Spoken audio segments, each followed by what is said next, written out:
What?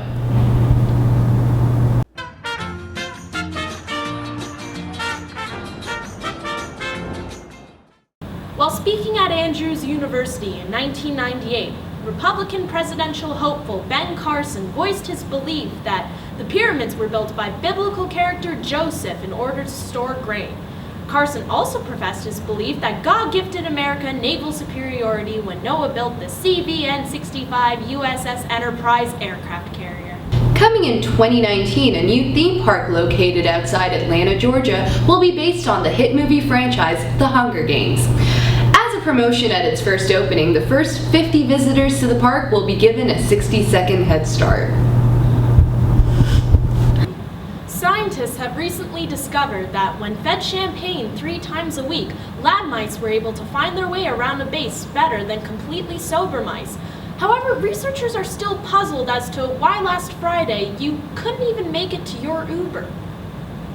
Oxford Dictionary just announced that the word of 2015 is the crying face emoji. Oxford claims they chose this word in an attempt to sell dictionaries to people who don't care about proper spelling. A piano licked by pop superstar Miley Cyrus recently sold at an auction for $50,000. The development is exciting for pop memorabilia collectors, but experts warn that only things licked by her will increase in value, while there is no value found in things that she has twerked on. A report written by investment bank Merrill Lynch fears that the 72% increase in the industrial robot population within the United States over the last 10 years could mean a spike in unemployment, leading to further economic inequality. Experts believe that if this takes place, robots will soon demand the immediate deportation of humans from the U.S.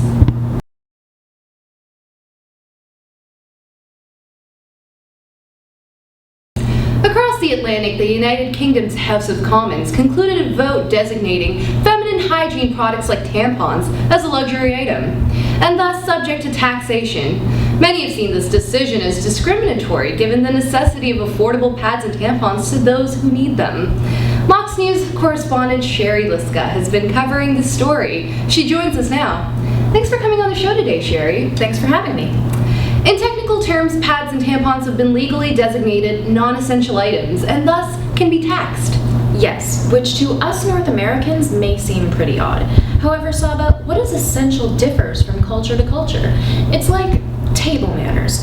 They differ depending on which country you're in. In Italy, eating pizza with a knife and fork is totally normal, but in the US and Canada, you're considered part of the 1%. How different could Britain really be, Sherri? I mean, both countries have people who need these things. Well, let me put it this way. The current tax rate for sanitary products like these is 5%, the lowest legal limit for luxury items in the European Union. Logically speaking, more important items should be taxed less, right? So I looked up some tax-free items and it gave me an intriguing look into British culture. Take, for example, peanuts and nuts. Like the kind you find in a bar? Pubs, actually. Here, we find them at events like baseball games, and just like baseball games, nuts make you want to drink. Unfortunately, pubs in Britain are closing at a record rate, almost 30 per week last year, so it's no surprise that they would try to revive the industry with some tax-free snacks. Everyone knows that the best kind of snack is a free one. Very fair point. Speaking of food and drink, exotic meat like kangaroo and crocodile come into Britain tax-free. What? How could that merit a complete tax break? My theory?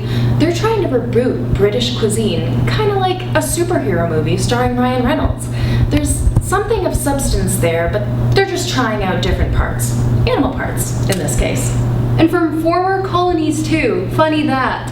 Saba, the British traded trinkets for tea with China and then made tea time their thing. Some habits die harder than others. Like Bruce Willis and people who aren't Bruce Willis. He does die harder than other people, doesn't he? Bingo is a habit that dies hard for the retirees of Britain, and there's no tax on bingo sets either. Now that one's just ridiculous. Yeah, but these people were alive for the Battle of Britain. Are you really gonna stop survivors of the Blitz from bellowing forth another patiently awaited cry for victory? That is indeed poetic. Look, It's all a matter of perspective.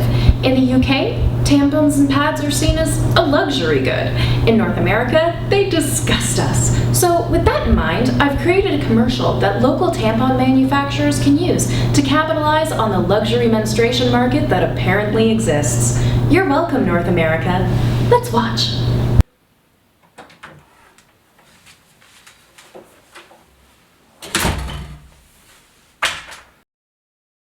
How do you relax? A day at the spa, or a night all to yourself with a good drink and your favorite book? And however you relax, we know you want to end your day with a good tampon. Luxuria 1000 thread count tampons are made with exotic Egyptian cotton, so you can cushion the weight of your crushing despair. You deserve the best, so when you want to relax, whose tampons will you reach for?